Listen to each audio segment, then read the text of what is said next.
right, well, we're back out here at Mahaska Health today, and we have a couple of physicians, so if you don't mind, we'll introduce ourselves and maybe your role that you're here at the hospital. Yeah, I'm Dr. Sean Richmond. I'm a family physician, been in Oskaloosa since 2000, and I do obstetrics as well.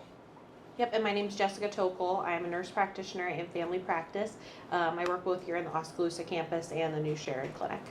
All right, well, today we're here to talk about COVID. I mean, there's still been a big concern, and I think that it's kind of putting a little strain on the healthcare system as a whole. So if we could kind of maybe get an update, because I think it's an important topic. Yeah, I think it, obviously we've been dealing with COVID here for, what, a year and a half now or better, and fortunately now we have a vaccine, that's available, right? And so, the main thing I want to bring about here is just to encourage everyone to get vaccinated, and anyone who is eligible. And that would be basically anyone age 5 or above, okay? We have 3 different vaccines, Moderna, Pfizer, Johnson & Johnson. They're all safe. All the vaccines are effective. They're easy to get. Yeah, I just want to highly encourage everyone in our community to consider getting vaccinated. It's unfortunate, I think, that there's a lot of information out there, and I think there's a lot of false information regarding vaccination. And there's a lot of science behind the vaccination that we have, the vaccines that we have available to us.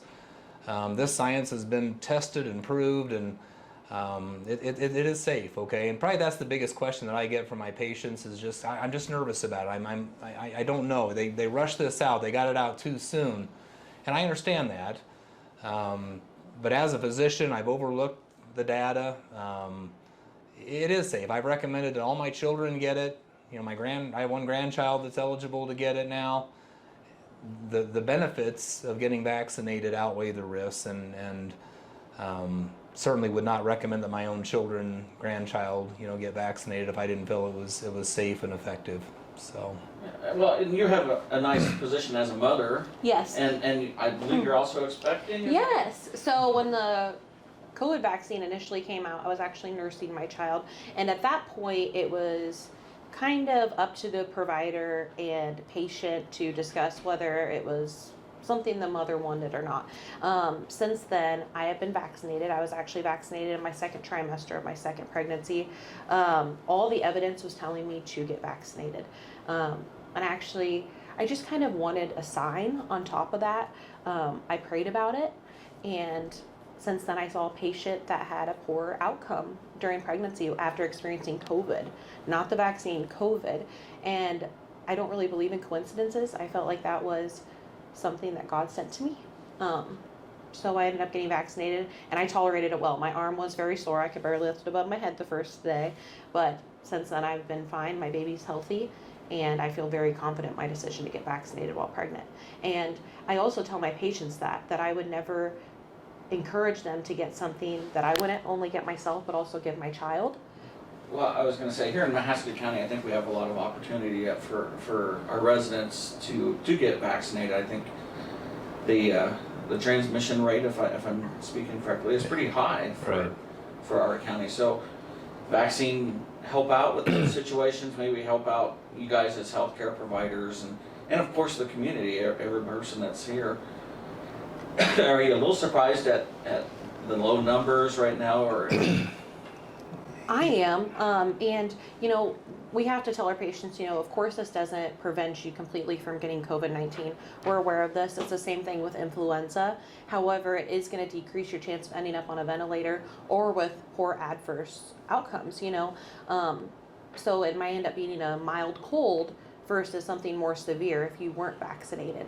So that's why I encourage my patients to be getting vaccinated, because I don't want to see them have poor adverse outcomes. And I've had some of my patients say that too. They'll say, well, a neighbor of mine got vaccinated and still got COVID. And I said, well, did he end up in the hospital? Well, no. And I said, well, maybe he would have, had he not been vaccinated. So, yeah, if you look at the data closely, there's definitely a much higher incidence of hospitalization, being placed on ventilators, death, from individuals, individuals who are not vaccinated versus those who are vaccinated. I mean, nothing's perfect, but this definitely increases your chance to have a better outcome.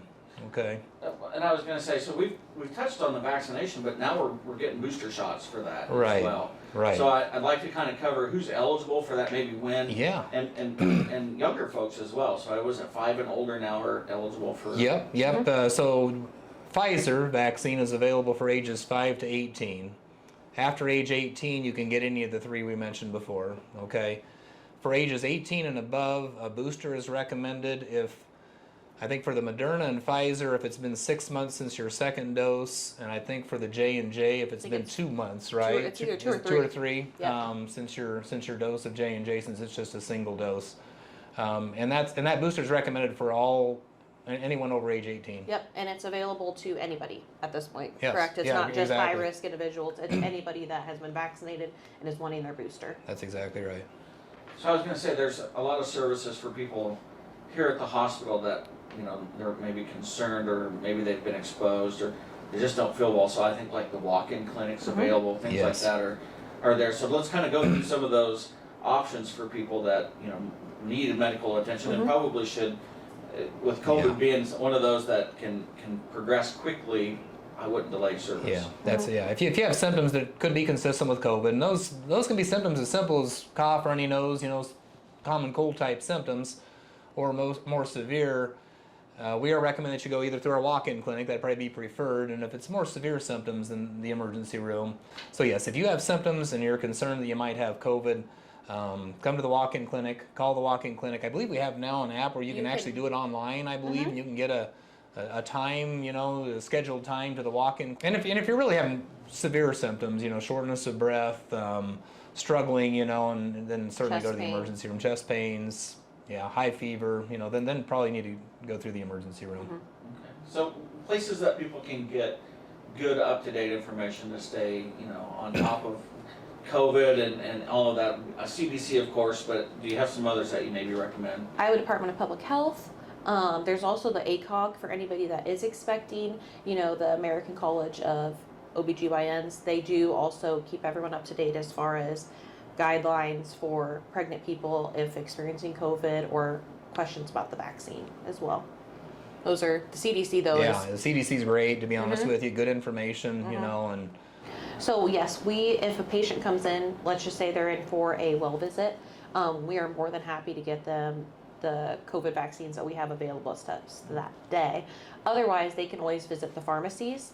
I believe Hy-Vee has all 3 pharmacy or vaccines. I think they do, yeah. Mahaska Drug, Walmart. My husband actually got his second one at Walmart. So whatever is convenient. Most of them you can make appointments online. Otherwise, you can also reach out to who's Public in town, Health. Public Health here in Health, town, who can get them scheduled. Absolutely. But again, we want to reassure patients that we are trying to keep sick individuals down in the walk-in and in the emergency room. We're trying to keep all of our well visits upstairs. Dr. Richmond is seeing pregnant people who are considered high risk. Same thing with our other providers that are OB providers as well. We're seeing elderly kids, and we want them to feel safe coming in here, getting their well childs, and continue their other vaccinations as well, which are equally as important. So we don't want people to be delaying care in that regard, whether they want the COVID vaccine or not. We want people to come in here to be getting their routine vaccines and routine visits, routine screenings such as mammograms, which we're still doing, prostate screenings, everything, colonoscopies. Yeah. We don't want people to be delaying care because of COVID. We are still running full speed trying to take care of the community. I was gonna say, I might have misspoke a little bit when I opened that up, but just, you guys really, have the concern for the wellness of the community as well, and every individual that, healthcare providers care about people, and so. Absolutely. You also help out at the New Sharon clinics. Yes. So the Go Warhawks? Yes. New Sharon Warhawks. North Mahaska, sorry. Yes, and we're only seeing well visits there currently. So anybody that does call in with COVID-like symptoms, we are sending them down to the walk-in. But we're still there. We're seeing walk-in. We can have same day if it's like urinary tract infection, or if you have concerns about your blood pressure, we're there. We have on-site lab draws. We're also giving immunizations there, just not COVID because it is a multi-use file. We have to have multiple people, but we can do flu shots there. So we are still running full speed there as well. trying to take care of the Isn't community. this like flu vaccination week or? I think It it's- Yeah, It is. It So we're encouraging people also to get their flu shot. absolutely. I've already got mine. I've got mine and my COVID shot. Yep. All right. So have we missed anything? Have I touched on everything? I know it's important, and particularly as winter gets here, I think it's kind of interesting. Last year, almost nobody had the flu. It seemed like, or maybe you guys had it. Right. You No, know, very, everybody very had a true. mask Well, on, Yeah. It is spread via droplet. Yeah. So, Yeah. people wearing masks, and really everyone was washing their hands really well. So, Last year we had very low incidence of influenza, and I think even RSV, and then it kind of hit in the summer. It's interesting how all of a sudden we started seeing a bunch of RSV going around in the summer, and my son had we'd it. never seen that before. So it was, I think just wearing the mask, the COVID, and everything kind of just got everything a little out of sorts, I guess. But yeah, get vaccinated.